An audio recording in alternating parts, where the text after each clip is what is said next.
Good evening, you're watching News Mongolian Beyond. I'm your host, Ulaanbaatar. And for top stories, the 23rd Ministerial level meeting for the Forum for Nuclear Cooperation in Asia was held in Ulaanbaatar. Joint statement issued on the Japan-Mongolia-United States meeting. And Let's Spread Civilization and Culture campaign launches in Orkhon province. And for the news, stay tuned.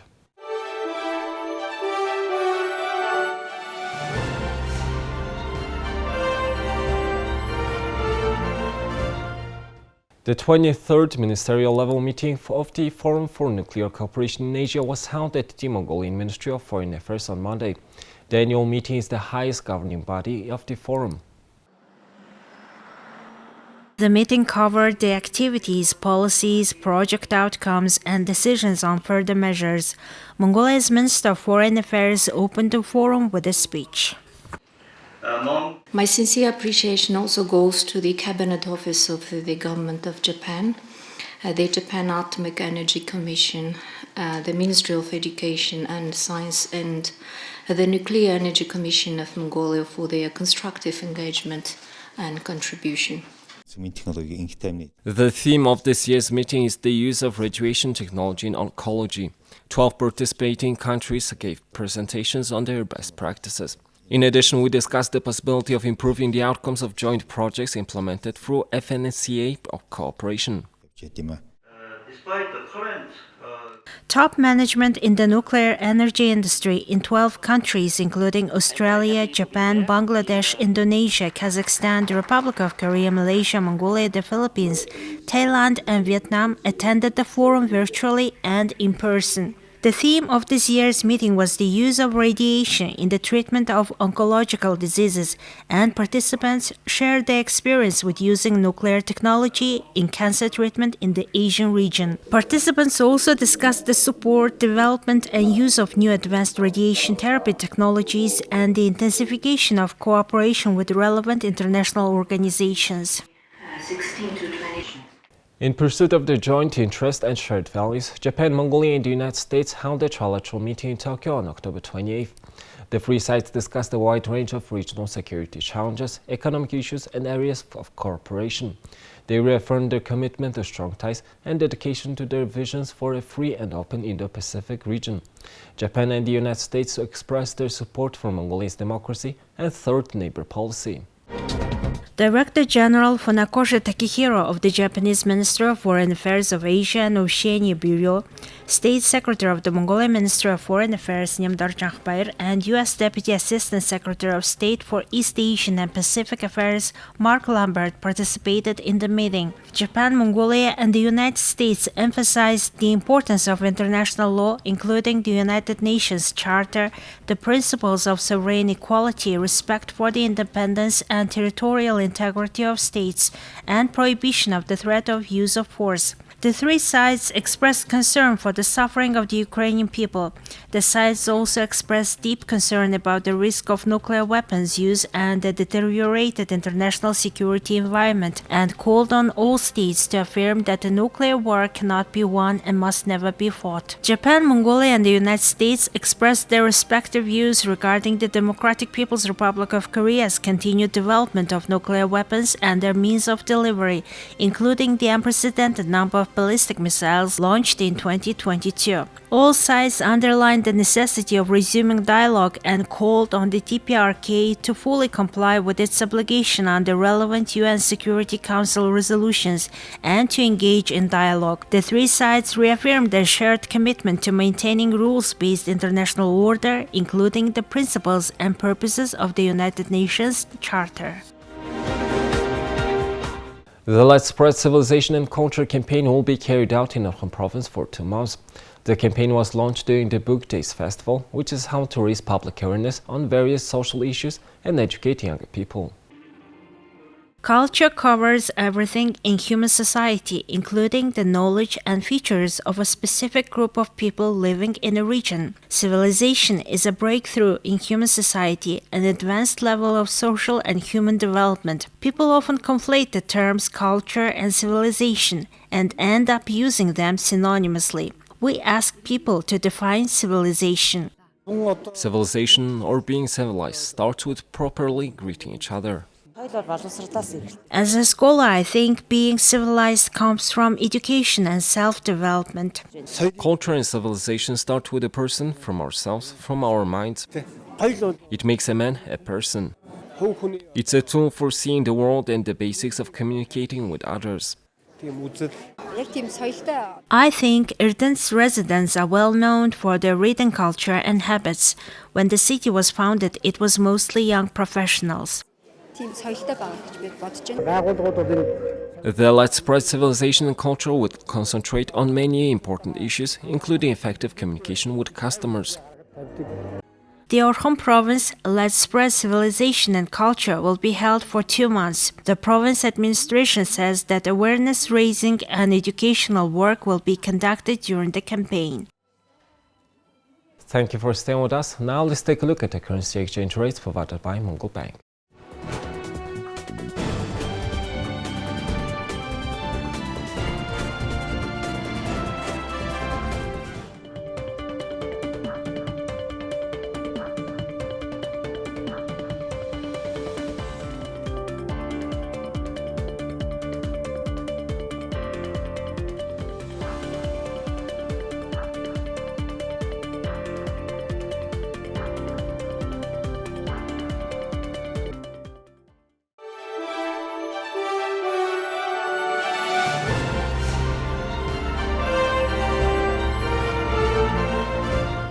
Here's the international news from our partner agencies.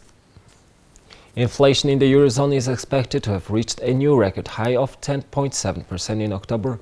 If confirmed later in November by Eurostat, the bloc's official statistics agency, this would be a first inflation reading crossing the 10% threshold.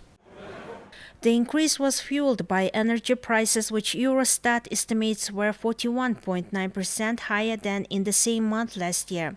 Prices for food, alcohol, and tobacco are meanwhile believed to have risen by 13.1% year-on-year. Inflation was 9.9% in September. Baltic countries remain the most deeply affected, with the annual inflation remaining about the 20% mark. Estonia leads the pack with 22.4% estimate. France retained its position as the least impacted country, although annual inflation for October is seen at 7.1%. Italy, whose annual rate is forecast at 12.8%, has meanwhile recorded the highest month-to-month increase with 4% jump. The European Central Bank, whose mandate is to keep inflation in the Eurozone close to 2%, broke with more than a decade of negative interest rates over the summer in a bid to curtail price increases. Last week, it announced the third jumbo hike of its interest rates. Central banks use their interest rates to make money more or less expensive, to either boost or restrain spending, as they directly influence the rates that commercial banks offer to households and businesses. European Central Bank chief Christine Lagarde also warned that economic activity in the Eurozone likely slowed significantly in the third quarter of the year, and further weakening is expected in the remainder of this year and beginning of the next year. Her forecast came just a day after the head of the International Monetary Fund offered her own grim prediction that half of the countries in the Eurozone could enter into recession in the months to come. A recession is generally defined as 2 consecutive quarters of negative GDP growth. In its latest outlook, the IMF estimated the Eurozone would expand by 3.1% in 2022, but just by a mere 0.5% in 2023. That's because Europe is practically affected by the increase in energy prices, IMF explained. British Home Secretary Suella Braverman said on Monday that her political party is serious about stopping the invasion in reference to recent arrivals of migrants on England's southern coast. Speaking in the House of Commons, Braverman suggested the refugees were actual members of criminal gangs and asked people to stop pretending that they are all refugees in distress. Secretary.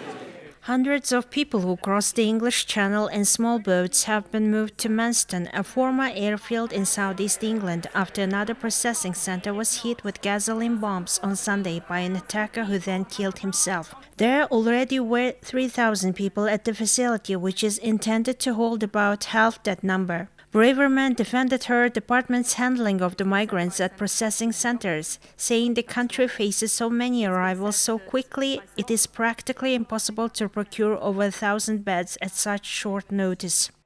When we face so many arrivals so quickly, it is practically impossible to procure over 1,000 beds at such short notice. Consequently, we have recently expanded the site and are working tirelessly to improve facilities. There are, of course, competing and heavy demands on housing stock, including for Ukrainians, Afghans, and social housing. We are negotiating with accommodation providers. I continue to look at all available options to overcome the challenges we face with supply. The United Kingdom receives fewer asylum seekers than many European nations, including France and Germany, but there has been a sharp increase in the number of people trying to cross the channel in dinghies and other small craft. Some 40,000 have made a hazardous journey across one of the world's busiest shipping lanes so far this year, up from 28,000 in all of 2021 and 8,500 in 2020. Dozens have died, including 27 people in November 2021, when a packed smuggling boat capsized. Britain and France have wrangled over how to stop the people smuggling gangs that organize the journeys. Britain's government has announced a controversial plan to send people who arrive in small boats on a one-way journey to Rwanda, a plan it says will deter people from crossing the channel and break the business model of smuggling gangs. Critics say the plan is immoral and impractical, and it is being challenged in the courts. Brave woman also recently came under fire for sending sensitive government documents from her private email account, a lapse that led to her resignation in the final days of former UK Prime Minister Liz Truss's brief premiership. She was reappointed last week when Prime Minister Rishi Sunak took office. Home Secretary. Truckers in support for Brazilian President Jair Bolsonaro blocked the main highway linking São Paulo to Rio de Janeiro on Monday in a protest against former President Luiz Inácio Lula da Silva's election victory. They parked dozens of vehicles on Dutra Road in a demonstration which aimed to show their dissatisfaction about the result in Latin America's largest democracy. Bolsonaro's rival, former president and left-leaning ex-union leader Da Silva had won a runoff vote on Sunday night with 50.9% of the votes to Bolsonaro's 41.1%.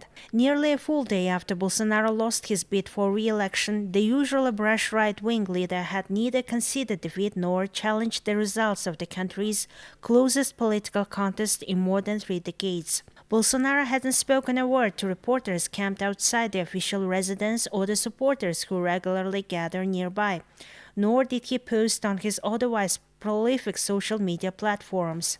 As the country waited to hear from Bolsonaro, President-elect Da Silva met with Argentina's President Alberto Fernandez in São Paulo. Fernandez was the first foreign leader to meet Da Silva since his victory was announced on Sunday.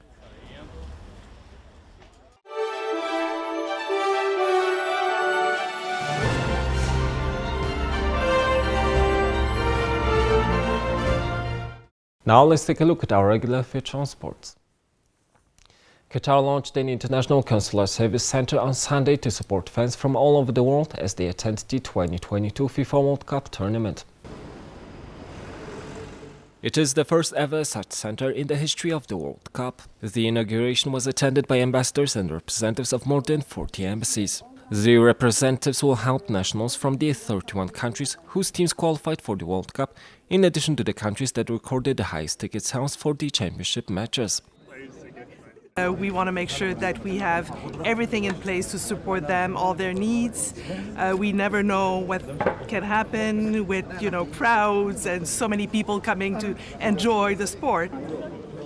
And as we know by past experience, fans would need assistance in many areas, from documents lost to specific directions on how to contact the authorities. So that's why it is crucial to have this kind of service.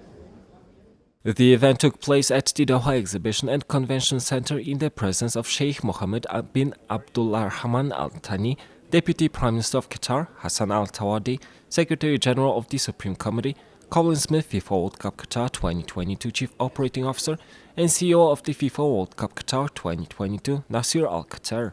The center will operate on a daily basis from 10 a.m. to 10 p.m. during the period of the tournament from November 20th to December 18th. Neymar's trial entered its final day on Monday, with the company that accused him of fraud and corruption reducing the prison sentence it sought for the player's alleged involvement and irregularities related to his transfer from Santos to Barcelona in 2013. The trial's conclusion comes 3 days after Spain's state prosecutor dropped its charges against Neymar, his father and the former executives of the Brazilian and Spanish clubs. Brazilian company DIS continued with its charges but called for a revised prison sentence of 2.5 years for Neymar and 4 years for Neymar's father, who is also the player's agent. DIS initially sought 5-year jail terms for the 30-year-old Neymar, his father and former Barcelona executives Sandro Rosell and Josep Bartomeu. DIS also wants compensation of 34 million euros and a fine of 195 million euros that would be paid by the accused to the Spanish state. The state prosecutor announced the decision to drop the charges after hearing testimony from Rosell and Bartomeu on Friday. He said he did not see any evidence of that crime was committed. The prosecutor initially sought a 2-year prison sentence and a fine of 10 million euros for Neymar. He had also wanted 5 years for Rosell and 3 years for the former president of Santos, Odilio Rodriguez. DIS claims it was paid far less than 40% it says it was due as part owners of Neymar's players' rights. The company said it only received its due percentage from the 17 million euros that Barcelona and Santos initially announced as the transfer fee between the clubs, while the real cost was about 82 million euros. DIS on Monday accused Neymar and his father of being traitors for trying to hide the amount of the transfer. It said it lamented the prosecutor's decision to drop the charges against Neymar. All defendants have denied any wrongdoing, and a verdict and sentencing is not expected for several weeks. Here's the weather forecast of world's major cities.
Well, that's all for today, and thank you for staying with us. We'll see you tomorrow with more news and updates. Have a nice evening. Goodbye.